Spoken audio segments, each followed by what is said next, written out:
Chapter 11. The Brethren Court. Pirate ships from all over the world were at Shipwreck Cove. "I've never seen so many pirates in one place before," Barbossa said happily. Jack was worried. "And I borrowed money from all of them." Barbossa heard a noise and turned. Tia Dalma was watching him closely. "Barbossa," she said in a low voice, "why aren't you preparing the cannon? All the brethren are here. They will have to do what you want." She stepped closer to him. "Be careful, Barbossa," she said. "We had an agreement when I brought you back from the dead. I can send you there again." Barbossa spoke angrily. "Yes, we had an agreement, but I will decide how we succeed." He pointed toward Shipwreck Cove. 9 pirate lords caught you, Calypso. 9 are needed to free you. Until then, I won't take orders from you." He looked up. "Mr. Pinto! Mr. Ragetti!" he called.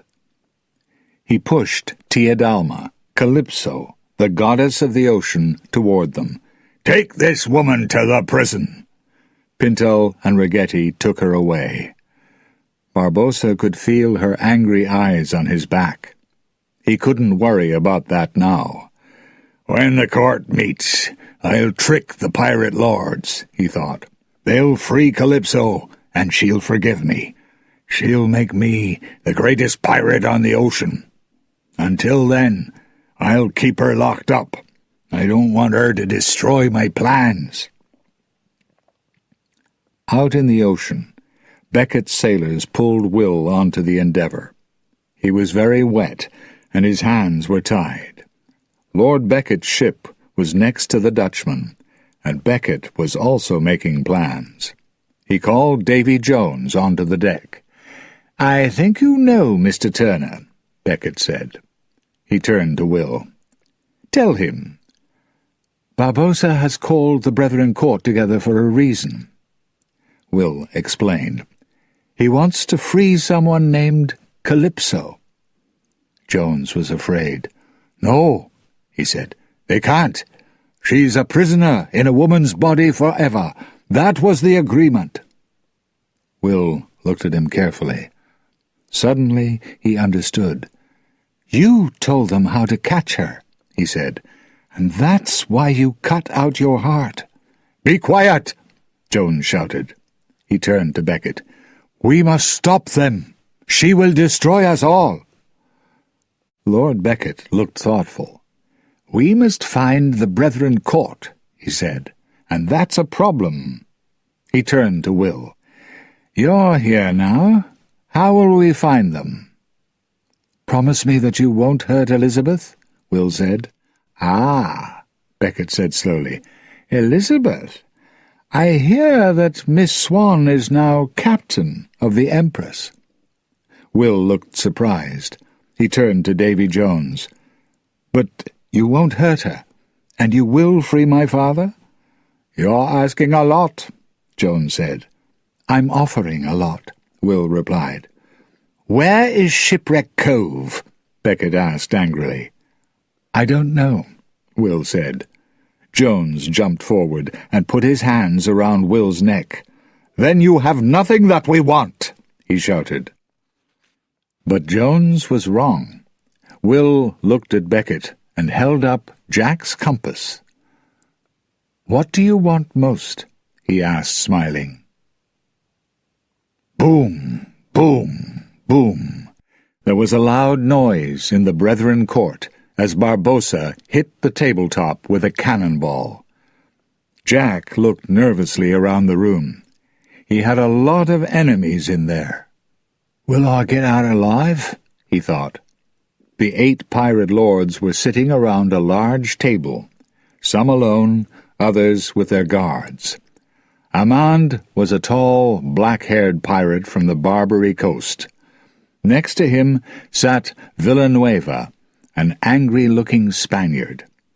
Captain Chaval was next, a Frenchman with smart clothes. Fourth was Jocard, a man with shining black skin and a strong body. Then there was Mrs. Ching, a female Chinese pirate. She was the only woman, but she was one of the most dangerous people in the room. Finally, there was Sri Sumbaji from the Indian Ocean. He looked kind, but he had 2 large bodyguards named Akshay and Pusan.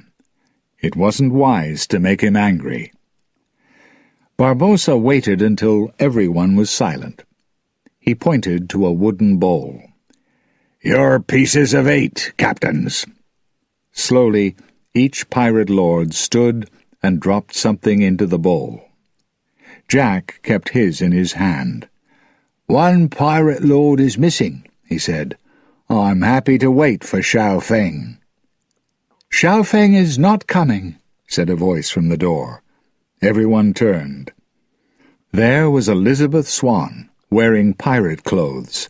Tai Huang and another Chinese sailor stood behind her.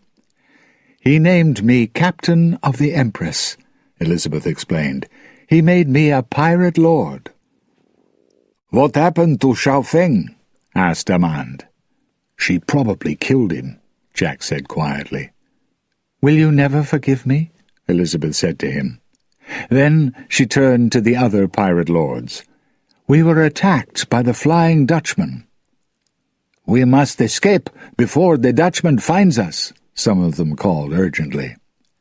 "Listen to me," Elizabeth shouted. "Jones, under the command of Lord Becket, is coming here."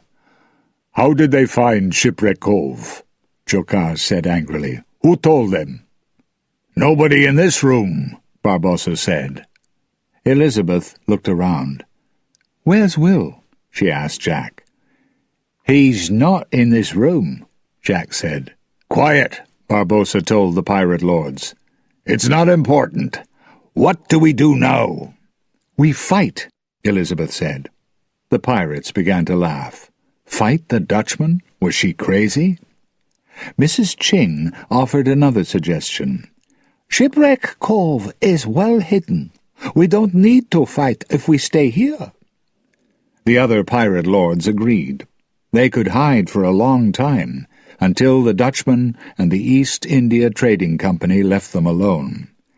"I have a third plan," Barbossa said. Everyone turned to him. "Many years ago," he began, "the First Brethren Court caught the goddess of the ocean. That was a mistake. We made the ocean safe for ourselves, but opened them to men like Becket. Pirate lords, we must free Calypso." There was a surprised silence. Then the Indian pirate lord called his bodyguard Akshay. The large man listened and then stepped forward and spoke. "Sri Sumbaji says—" Akshay pointed to Barbossa. "He is crazy. Do not listen to him." "Shoot him," Amand said. "Cut out his tongue," Jocaz agreed. "Shoot him and then cut out his tongue," Jack shouted happily. Elizabeth spoke. "I agree with Barbossa."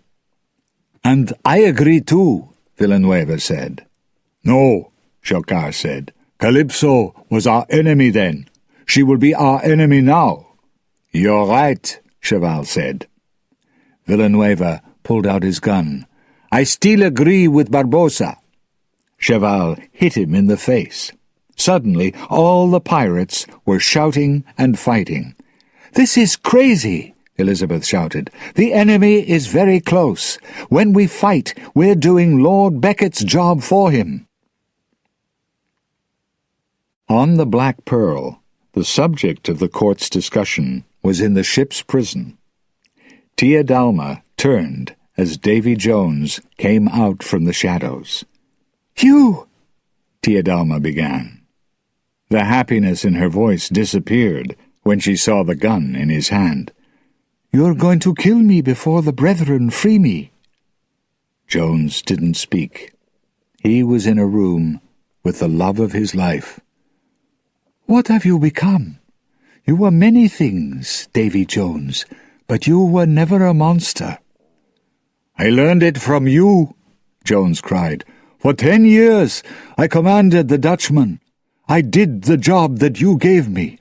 But when I stepped back onto the land, you weren't there. Why?" Tia Dalma touched his beard. "I can't help it. It's the way I am. But you love me." Davy Jones looked away. "I don't love you," he said angrily.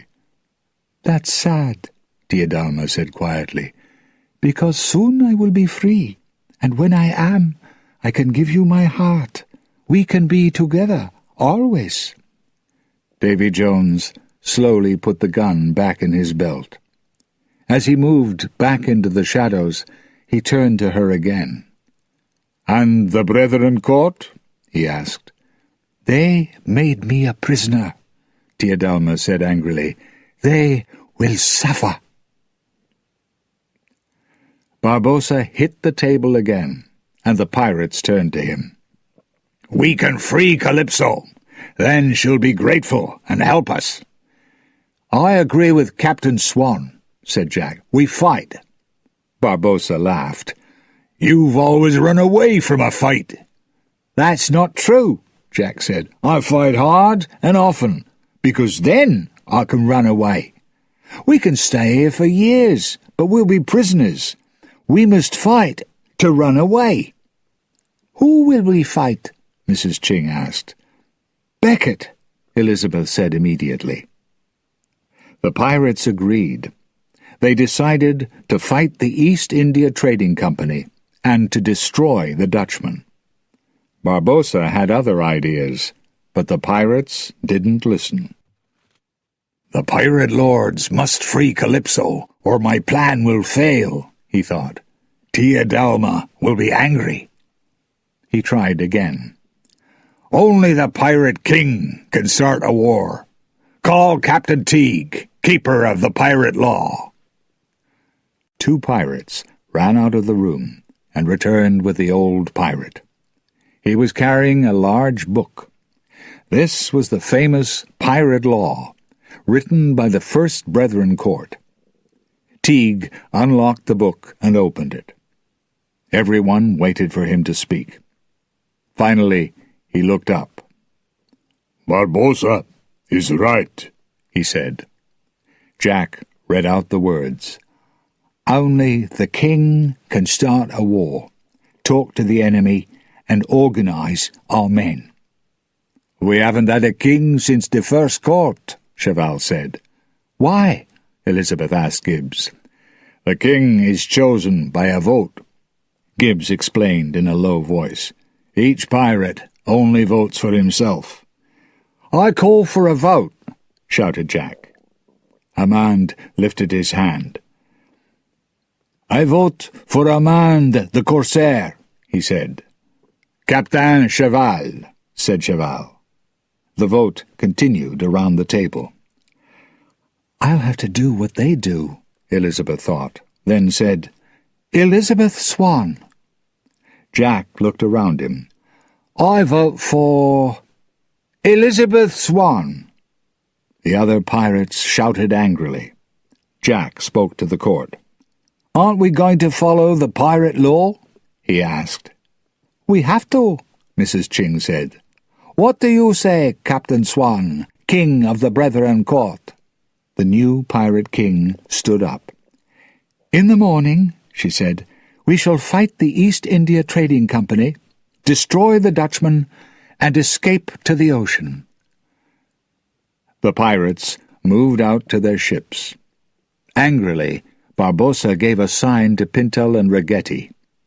They picked up the bowl with the pieces of 8 and followed him out of the room. Jack left last. His plans were starting to work, but he still wanted to be captain of the Dutchman. As the Black Pearl and the Empress prepared for war, hundreds of pirate ships met near Shipwreck Cove. On every deck, pirates sharpened their swords and prepared their cannon. Suddenly, they saw the Endeavour through the grey clouds. The pirates lifted their swords. One ship against hundreds of pirate boats, Lord Becket couldn't win. But then they saw another ship, and another, and another, and another. The pirates' excited cries slowly stopped. Then the water began to move. The Flying Dutchman came up out of the ocean in front of Becket's ships. The pirates were silent as they looked at the monstrous faces of Davy Jones and his men. Lord Becket was standing on the deck of the Endeavour. He smiled. "Jack kept his promise and brought me the pirates," he thought. "But what will he do next?" Every pirate was asking the same question. Thousands of angry eyes turned to Jack. "Sorry," Jack said. "Let's talk to Lord Becket." There was an island near the ships. A short time later, Jack, Elizabeth, and Barbossa stepped out of a small boat and walked across the white sand. Lord Becket, Davy Jones, and Will Turner stepped out of a second boat. They met in the middle of the beach. "You brought these people to us," Barbossa said to Will. "Don't be angry with Turner," Lord Becket said. "The plan belongs to the person on your left." Elizabeth and Barbossa turned to Jack. Jack turned and looked to his left too. There was nobody there. "Me?" he said. "It wasn't me." Will agreed. "It wasn't Jack." "Will," Elizabeth said softly. She felt sorry for him. "I've travelled on the Dutchman," she said. "I understand your problem. But you can't help your father." "I must try," Will said, and looked quickly at Jack. "Do they have a plan that I don't know about?" Elizabeth asked herself. Lord Becket held up Jack's compass and looked at Jack. "Turner was working for you. He had your compass." Barbossa looked angrily at Jack. So he was the pirates' real enemy. "You agreed to bring the pirates to me," Becket continued. He threw the compass to Jack. "And here they are. Now you can have your prize." "And what is his prize?" Barbossa asked. Becket pointed at Elizabeth. "Her," he said. "When the brethren are dead, Jack will sail away on the Pearl. Elizabeth will be in his arms." "Jack wants the Pearl, not me," Elizabeth thought. Davy Jones finally spoke. "You still belong to me," he said to Jack. "You'll stay on the Dutchman for 100 years." Suddenly, Elizabeth understood. Jack doesn't want to die again, she thought, so he'll kill Davy Jones and become captain of the Dutchman. And he'll free Will's father, and Will can stay with me. She knew what to say now. "There's no better end for Jack Sparrow than on the Flying Dutchman," she agreed. "Here's my suggestion. Will leaves with us, and you can have Jack." "Yes," said Will quickly. "Elizabeth, love, you're sending me to my death," Jack said. "Again." Jack moved toward Becket and Jones. His piece of 8 fell to the ground, and Barbossa picked it up. "Tell your friends this," Becket said. "You can fight, and you will all die. Or you can not fight, and most of you will die." It was time for the fight to begin.